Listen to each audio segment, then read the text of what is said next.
In the Victorian era, people didn't just eat food. They trusted it. Every single day. Without question. Without doubt. Because food was supposed to be simple. Safe. Something you didn't have to think about. But behind that sense of normality, there was something deeply wrong. Something hidden. Something people couldn't see. Because what they were eating wasn't always food. Not really. Sometimes it was diluted, stretched, cheapened, turned into something else entirely. And sometimes it was something far worse. Poison. Not the kind that kills instantly. Not the kind that makes headlines. But something slower. Something that builds over time. Quietly. Silently. Until the damage is already done. And the most disturbing part? This wasn't rare. It wasn't unusual. It wasn't something that only affected a few unlucky people. This was happening everywhere. In cities.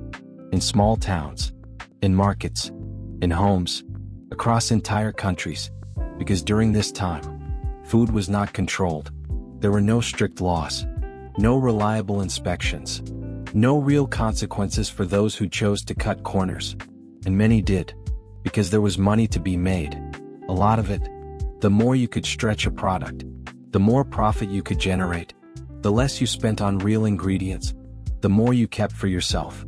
And if customers couldn't tell the difference, why stop? Why change? Why care? That mindset created a system. One where deception wasn't an exception, was the norm. A system where appearance mattered more than reality. Where something only needed to look good, to be considered safe. And people believed it. They believed what they saw. They trusted what they were sold. Because they had no reason not to. At least, at first. But slowly, things began to change. People started getting sick. Not suddenly. Not dramatically. But gradually. Unexplained fatigue. Strange stomach problems. Persistent weakness. Symptoms that didn't seem connected. That didn't point to a clear cause. Doctors struggled to understand it. Because nothing obvious was wrong. There were no clear outbreaks. No visible contamination. Just a steady increase in illness. And confusion. A lot of confusion. Because how could food be the problem? Food was essential. Reliable. Something people depended on every day. But that assumption was exactly what made it dangerous. Because while people trusted their food, the people producing it were making different decisions. Decisions based on profit, speed, convenience, not safety, and not honesty. Some diluted milk with water. Others added substances to improve color, to make products look fresher, higher quality, more appealing. But others went even further. They didn't just alter food. They replaced it, created imitations, artificial versions of everyday products, designed to look identical, but made from completely different ingredients. Ingredients that were never meant to be consumed. And yet, they were. Every single day. By people who had no idea. Because everything looked normal. Bread looked fresh. Butter looked rich. Spices looked vibrant. And meat looked perfectly fine. But beneath that surface, there was a different reality. One that most people never saw. And those who did, often didn't understand it. Not fully. Because the truth was more complex, more disturbing, and far more widespread than anyone expected. This is the story of what people were really eating during the Victorian era. Not just the unusual cases, not just the extremes, but the everyday foods, the things people relied on, trusted, consumed without hesitation. And what makes this story truly unsettling is how normal it all seemed at the time.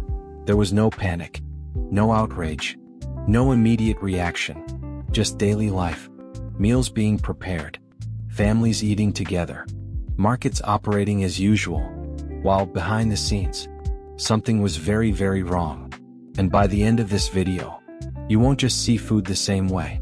You'll understand why trust was the most dangerous ingredient of all. Let's start with something that should have been safe, something essential, something people trusted more than almost anything else: milk. In the Victorian era, milk was not just another. It was considered vital, especially for children, for infants, for families who depended on it as a daily source of nutrition. It was associated with health, with growth, with life itself. But in rapidly growing cities, fresh milk was difficult to obtain. Transporting it over long distances was slow. Storage was unreliable.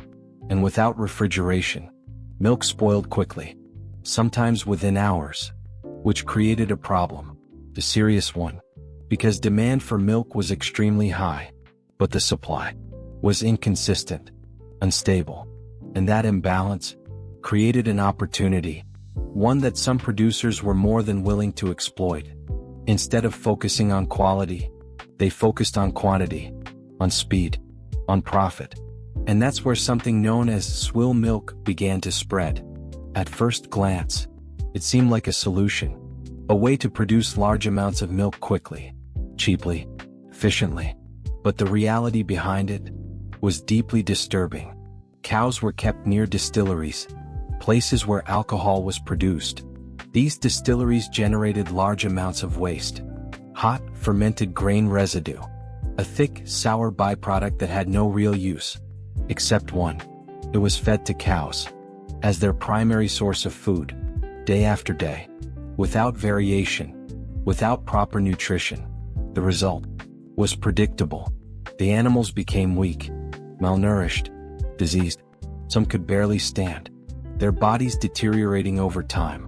But they were still milked, relentlessly, because they still produced something, even if that something barely resembled real milk. The liquid that came from these cows was thin, watery, often with a grayish or bluish tint. It lacked the richness of healthy milk, the nutrients, the quality, and in many cases, it was already contaminated. But that didn't stop it from being sold, because once again, appearance could be manipulated. To make the milk look better, producers began adding substances to make it appear whiter, thicker, more pure, sometimes starch, sometimes other unknown compounds, anything that could improve its look, without improving its quality. And once it looked acceptable, it was sold to families, to parents, to people who had no reason to doubt it, and most tragically, to children, infants, babies who relied on milk as their primary source of nutrition.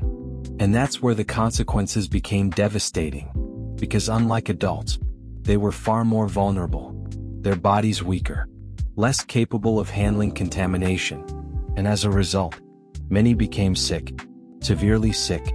Symptoms appeared quickly: digestive issues, weakness, infections, conditions that worsened over time, and in many cases, didn't improve, because the source of the problem was still being consumed every day.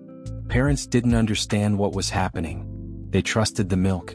They believed it was helping their children, not harming them. Doctors were confused. They saw patterns, but couldn't fully explain them, because the idea that something as basic as milk could be the cause was difficult to accept. But the reality was far worse than anyone imagined, because this wasn't a rare case. It wasn't an isolated incident. It was widespread. Entire cities were affected.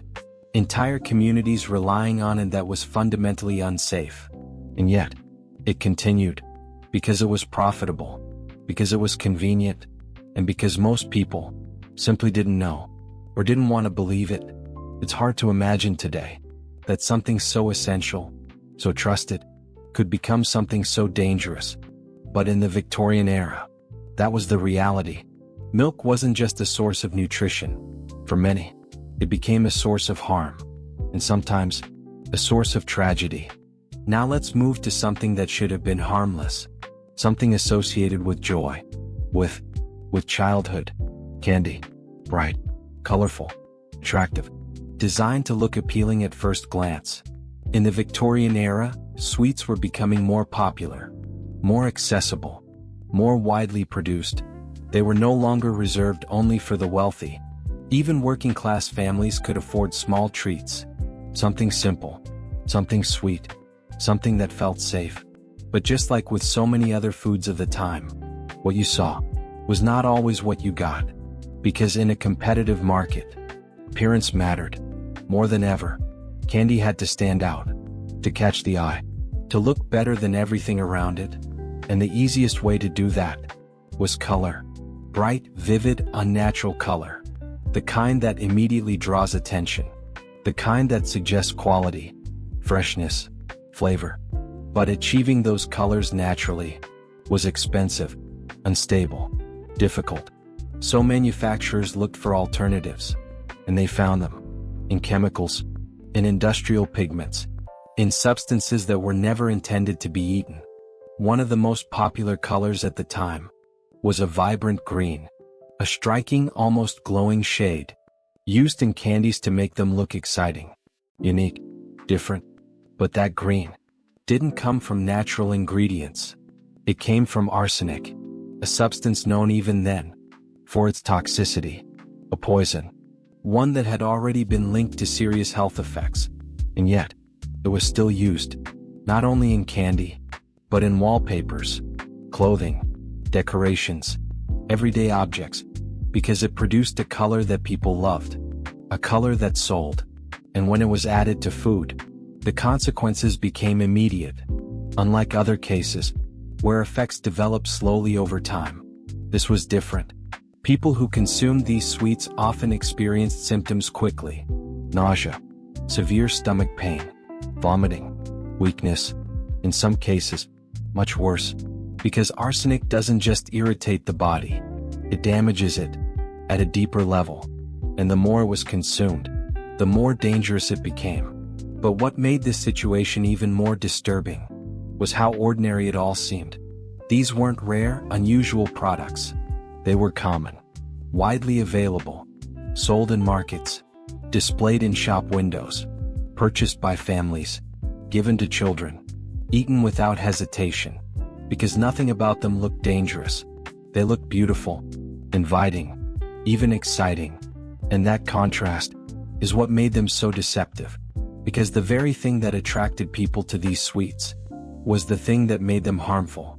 The color, the brightness, the visual appeal, all of it was artificial, and in this case, toxic. There were reports, stories of people becoming ill after consuming certain candies, cases that raised suspicion, that caused concern.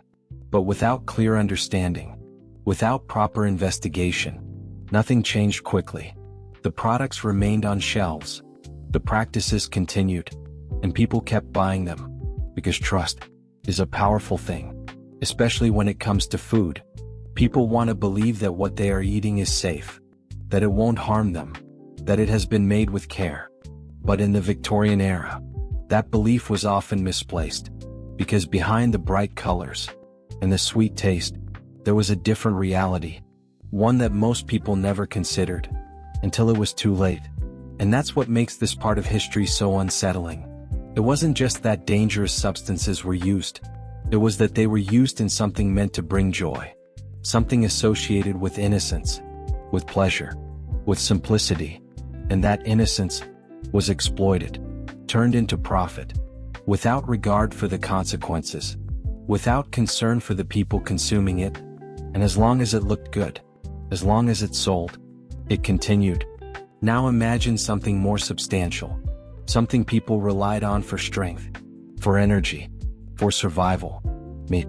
In the Victorian era, meat was considered an important part of the diet, especially for those who could afford it. It was associated with nourishment, with quality, with a certain level of status. But unlike today, keeping meat fresh was a constant challenge. There was no refrigeration, no reliable cold storage, no controlled transportation. Everything depended on time and temperature, which meant that once an animal was slaughtered, the clock started ticking immediately. In colder months, this wasn't always a problem. Low temperatures slowed decay, allowed meat to last longer. But in warmer weather, everything changed. Heat accelerated the process.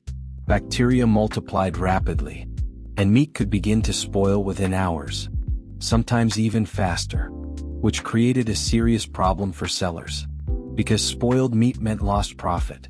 And for many, that was unacceptable. So instead of discarding it, they adapted. They found ways to make spoiled meat appear fresh, to make it sell. One of the most common methods was the use of chemicals, substances that could mask the smell of decay or preserve the product. Formaldehyde, boric acid, compounds that were never intended for consumption, never meant to be ingested, and yet they were applied directly to meat, to hide the signs of spoilage, to delay the obvious, to deceive the smell. One of the clearest indicators that something is wrong was covered, reduced, sometimes almost completely eliminated. The color, which naturally changes as meat deteriorates, was preserved, maintained, made to look acceptable, even appealing. So when customers approached a stall, they saw what looked like fresh meat. Nothing unusual, nothing alarming, and they trusted it. They purchased it, took it home, prepared it, served it to their families, completely unaware of what had been done to it. And what made this even more dangerous was that the meat often didn't taste obviously spoiled. Cooking masked what little remained. Spices covered subtle differences. And without a clear warning, there was no reason to question it. But the effects became apparent over time. People who regularly consumed such meat began to experience problems. Digestive discomfort, food-related illnesses, persistent issues that didn't seem to have a clear cause. In more severe cases, serious health conditions that worsened with continued exposure, and sometimes outcomes that were far more serious. But once again, the connection wasn't obvious, because nothing about the meat seemed wrong, at least not on the surface. And that's what made it so effective. The deception wasn't crude. It wasn't obvious. It was subtle, carefully designed to pass unnoticed. And in many cases, it did. There were also other practices, methods that went even further. Some sellers would mix different types of meat, lower quality cuts, scraps, even pieces that were already beginning to degrade, blended together, reshape, presented as something better, something whole, something fresh. And again, if it looked right, it sold, because customers relied on what they could see, what they could smell, what they expected. And those expectations were being manipulated systematically, because in a system without regulation, without accountability, without oversight, there was little to stop it, little to discourage it. And as long as profit remained the priority, practices like this continued, quietly, consistently, across markets, across cities, across entire regions. Which means that for many people, eating meat was not just a routine, it was a risk, one they didn't recognize, one they couldn't detect, because everything appeared normal. But beneath that appearance, the reality was very different, and far more dangerous than anyone realized at the time. Now let's return to something even more basic, something so common, that it was part of almost every meal: bread. In the Victorian era, bread wasn't just food, it was a foundation. For many people, especially the working class, it was the main source of calories, something they relied on daily. Morning, afternoon, evening. Bread was always there. It was affordable, accessible, filling, and because of that, demand was constant, massive, unavoidable, which made it one of the most important products in the entire food system, but also one of the most vulnerable to manipulation. Because when something is consumed in large quantities, even small changes can have large consequences.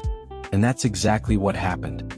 At the time, white bread was considered superior, cleaner, higher quality, more refined.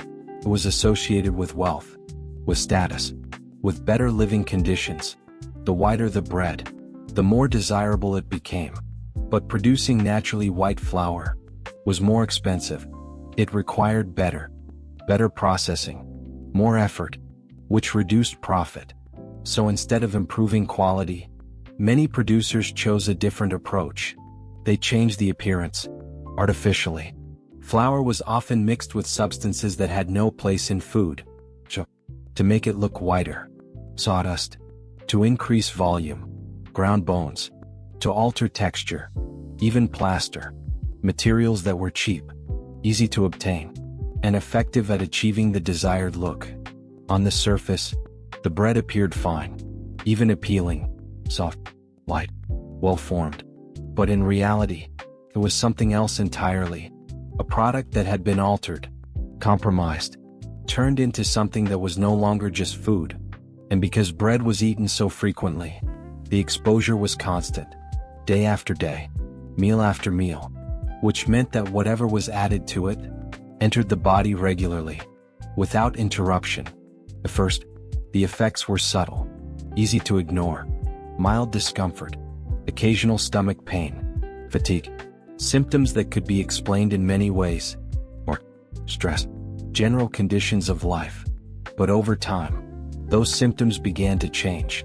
They became more persistent, more noticeable, harder to dismiss. Digestive problems that didn't go away, weakness that lingered, a gradual decline in overall health, and in some cases, more serious complications. But even then, the connection wasn't clear, because bread was not something people questioned. It was too common, too essential, too trusted. No one looked at bread and thought, this might be the problem, because it wasn't supposed to be.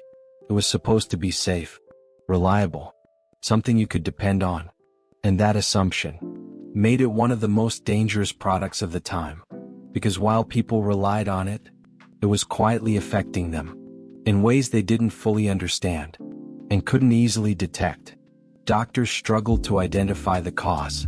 There was no obvious pattern, no single explanation, just a general decline in health across populations, something that didn't point directly to one source, because the source was hidden in something too ordinary to suspect.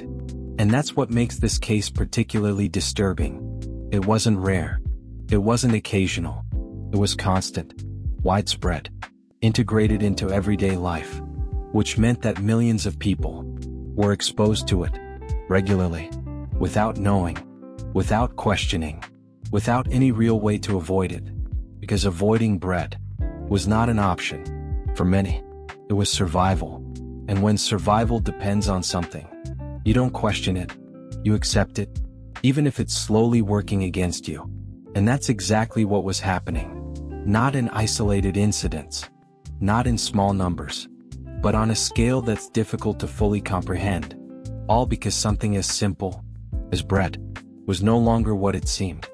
By now, a pattern should be clear. This wasn't about one product, or one mistake, or a few dishonest sellers. This was something bigger, something systemic, a way of producing and selling food that prioritized profit over safety, appearance over reality, speed over quality. And in that system, the responsibility didn't always lie where people expected, because it wasn't just about individuals making bad choices.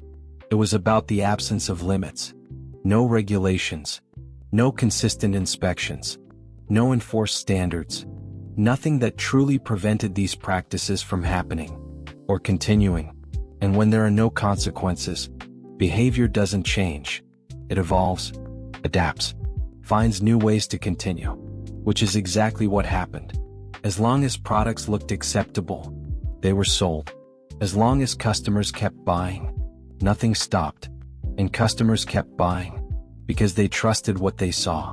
They trusted the markets, the sellers, the system, even when that trust wasn't deserved. But over time, that began to shift, slowly, gradually, almost unnoticed at first, because as more cases appeared, as more people became ill, as patterns started to emerge, questions were finally asked, investigations began. Writers, scientists, reformers, people who were willing to look deeper, to question what others accepted, to challenge what seemed normal. They started documenting what was happening, publishing reports, exposing practices, bringing attention to things that had remained hidden for so long. And as awareness grew, so did pressure. Public concern increased, trust began to weaken, and eventually, change became unavoidable. Laws were introduced, standards were established, inspections became more common. Not perfect, not immediate, but significant, because for the first time, there were consequences. For the first time, there were limits. And over time, that changed everything. The way food was produced, the way it was regulated, the way people understood what they were consuming. But even today, that history still matters, because it shows something important, something that is easy to forget. Food is not just what it appears to be. It never has been, and it never will be. It depends on systems, on rules, on people making decisions behind the scenes. Decisions that most of us never see, never question, and rarely think about. Because today, we assume safety. We assume that what we buy has been tested, checked, verified, and in many cases, that assumption is justified. But it exists because of what came before, because of everything that had to go wrong before things started to improve, because of all the hidden practices, all the unnoticed harm, all the people affected, before anyone fully understood the cause. And that's what makes this story more than just history. It's a reminder of how easily trust can be misplaced, of how normal something can seem, even when it isn't safe, and of how important it is to question what we take for granted. Because there was a time, not that long ago, when something as simple as food could quietly harm you, without warning, without suspicion, without you ever knowing why. And millions of people had no choice but to accept it, because for them, food wasn't just nourishment, it was survival, even when that survival came at a cost.